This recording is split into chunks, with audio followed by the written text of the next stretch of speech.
Monsoon हो या monsoon सत्र, अगर दोनों प्रोएक्टिव हो तो बहुत ही प्रोडक्टिव होते हैं।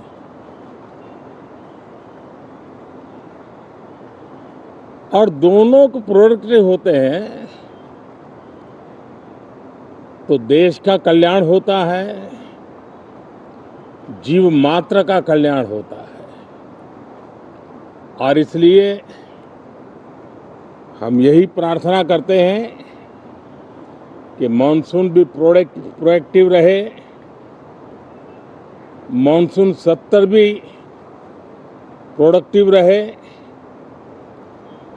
साथियों, पिछले एक महीने में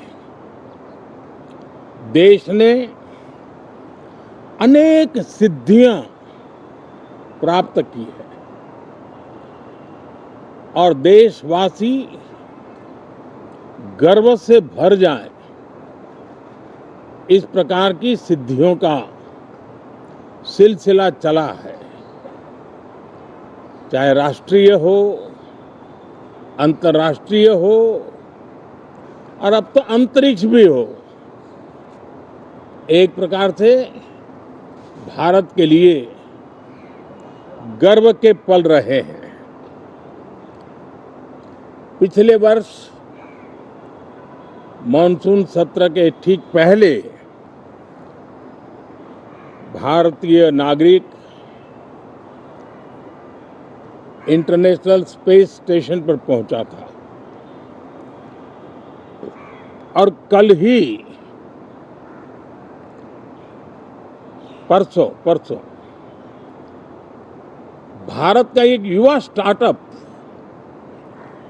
उसने बहुत बड़ी सिद्धि प्राप्त की है।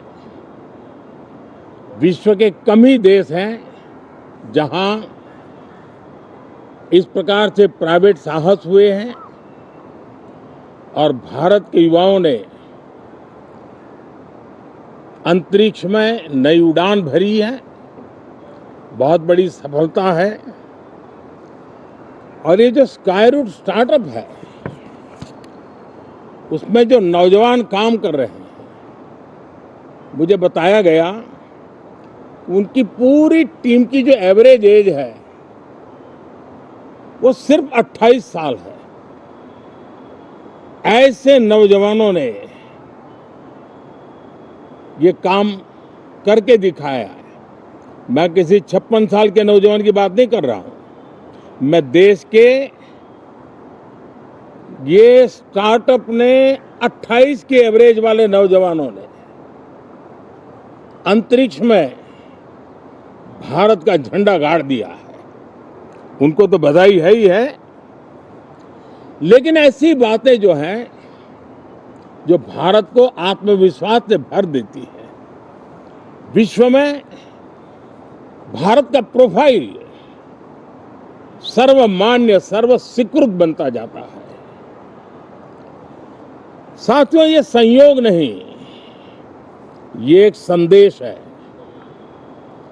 और बड़ा मजबूत संदेश है कि हमारे देश के युवाओं की क्षमता और उनकी आकांक्षा अंतरिक्ष जितनी असीम है, इससे बड़ा संदेश देश के लिए कोई और प्रेरणा नहीं दे सकता है। साथियों, जो रिफॉर्म एक्सप्रेस पर सवार होकर के आज देश चल पड़ा है, उसी का नतीजा है कि भारत के नौजवान इतना बड़ा साहस कर पाते हैं और सफल भी हो रहे हैं। साथियों, पिछले दिनों राजस्थान में बहुत बड़ी ऑयल रिफाइनरी देश को समर्पित की गई।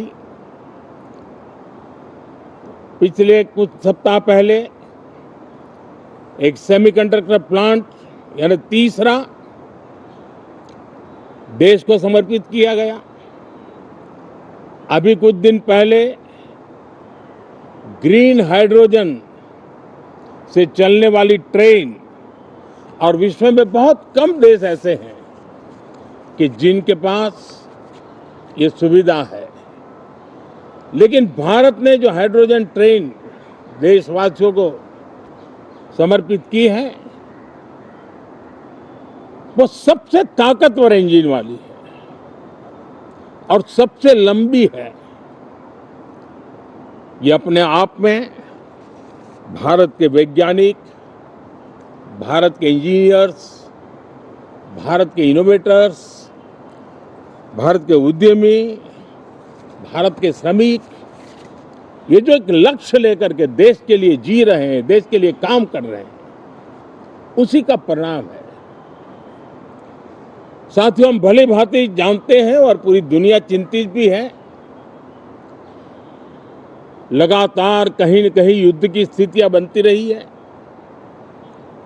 पश्चिम एशिया के युद्ध के कारण भारत जैसे देश जो एनर्जी के लिए औरों पर डिपेंडेंट है, उनके लिए ये पश्चिम एशिया का युद्ध एक बहुत ही बड़ा संकट का कारण रहा। Petrol, diesel, LPG, fertiliser, chemicals, यानी हर विषय में अनेक बाधाएं, अनेक संकट आए।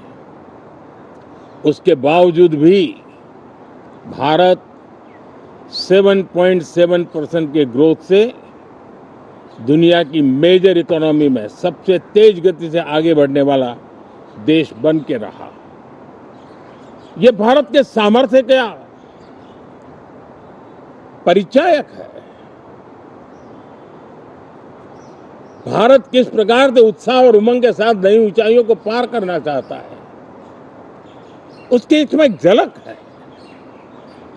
और ऐसे में जब ये मॉनसून सत्र आरंभ हो रहा है, देश ने स्पीड पकड़ ली है और संसद का स्पिरिट उस स्पीड में नई ऊर्जा भर सकता है। सकारात्मक स्पिरिट राष्ट्र के लक्ष्यों को प्राप्त करने के लिए बहुत आवश्यक होता है। हमारे सदन में बहुत अनुभवी सांसद भी है, दल उनका कोई भी हो, लेकिन उनके पास एक लंबा अनुभव है। ऐसे समय में उनके अनुभव की, उनके ज्ञान की संसद को भी जरूरत है, देश को भी जरूरत है। और इसके लिए संसद का चलना, सार्थक चर्चा होना, मिलजुल करके देश को आगे ले जाने के संकल्प लेना, ये मैं समझता हूं कि बहुत ही समय की मांग है। एस्पिरेशन से भरे हुए देश के युवाओं की मांग है कि हम आगे बढ़े। आज समय की मांग है कि राष्ट्र निष्ठा से भरे हुए, राष्ट्र भक्ति के लिए जी रहे आवाज को सदन में उचित मंच मिलता रहे, वे अपनी आवाज को बुलंद करे, देश को दिशा दे। और इसलिए मैं आशा करता हूं और मुझे पक्का विश्वास है, जहां तथ्य होते हैं, जहां तर्क होते हैं, वहां तूफान के लिए जगह नहीं होती है। अगर तर्क मजबूत है, तथ्य मजबूत है, तो शांत चित्त से भी अपनी आवाज को बुलंद बनाया जा सकता है। मैं आशा करता हूं तर्क और तथ्य के साथ सदन की चर्चा को समृद्ध किया जाए, हर आवाज को अवसर मिले, हर विचार को सम्मान मिले। ये संसद की हमारी भूमिका है। मैं सभी सांसदों से बढ़ चढ़ करके इस सदन में हिस्सा लेने के लिए निमंत्रित करता हूं। आज सुबह स्पीकर महोदय जी ने भी सोशल मीडिया के माध्यम से देश के सांसदों का स्वागत करने के अपने भाव को व्यक्त किया है, मैं भी उसमें अपना स्वर मिलाता हूं। आप सबका बहुत बहुत धन्यवाद। नमस्कार।